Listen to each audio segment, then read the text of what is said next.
Welcome to the tutorial for the budget spreadsheet tool that I developed for program directors at Good Shepherd Services.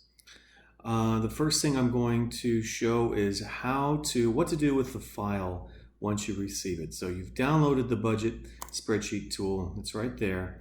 What you're going to do is you're going to go to this little box in the upper left-hand corner of your Office 365, and you're going to click on OneDrive. This is the cloud sharing feature of Microsoft Office, very similar to Google Drive.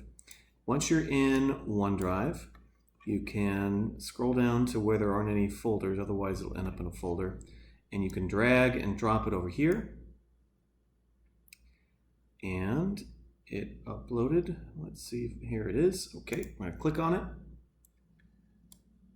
And now I'm going to maximize the window. And you'll need to go up to where it says Edit Workbook, Edit in Browser. Now, the great thing about having this in the cloud is that you and your admin can work on this at the same time, and then you can also share it with your supervisor if you'd like your supervisor to see your budget. So the way that you do that is you click Share, and then you click the person's name, and here you can choose whether that person can edit the document with you or they can just view it. So if it's your admin, you would put can edit and then you click share.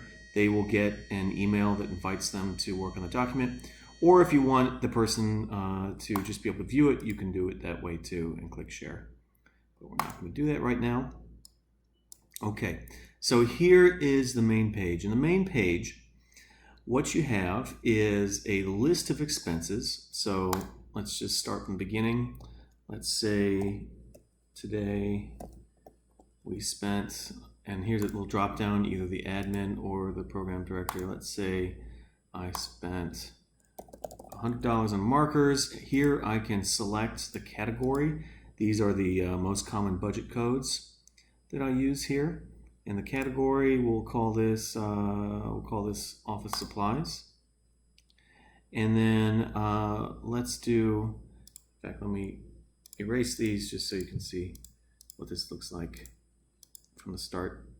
All right, so let's say our admin spent $200 on crayons, $200, and let's say we want to call that activity supplies, and let's say I spent $100 on food. There we go, just leave that at food. And let's say admin spent $200 on movie tickets. And put that right here.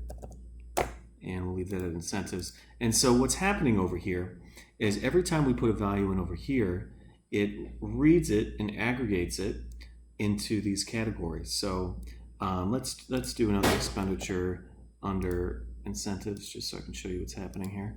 So now we have a total of $300 that has been spent in incentives, and here you'll notice that it's added it up to $300. And then it subtracts it from your budget. You can change all of these values to suit your allocations, and then it adds up for the total balance. And by the way, these fields, let's say we go over budget here. Let's say we spent $25,000 on incentives. Well, now you notice that that is red because you're way over budget. And let's say we spent another $30,000 on that. And now that's red because the total budget is over what you're allocated. Another nice feature of this worksheet is it tells you the percentage of your budget that you've spent to date. So let's say it's the middle of the year, you're wondering how you're doing. If you are around the 50% mark, you're doing pretty good. And then it also breaks it down into this chart. This updates every time you enter something over here. And so you can see we spent $100 in office supplies, $100 in food, $200 in activity supplies. You can tell that our biggest expenditure here, half of what we spent so far has been in activity supplies, and the fourth of it office supplies, the fourth of it in food. The next tab is where we keep track of petty cash. So the drop-down menu here lets you choose who the cash was distributed to. And that is populated from over here. So you want to customize this with your own staff. So let's say we want to change that to Chris. Now our drop-down menu gives us Chris instead of Darnell. And you can put what it was for, the amount that we gave Chris. Let's say we gave Chris $100. All right, we had $600 in cash. Now we have $500 in cash. Let's say he brings back 20 of it in change. Now we should have $520 in the bank. And let's say we submitted a petty cash reconciliation for what was spent. $80 there. And now we are back to $600. And I like to put a yes or no there just to keep track of whether or not those receipts were received. Next, anticipated expenses. So this is a good way to kind of look forward into the year to keep track of the things that you're thinking of spending money on. And then a wish list.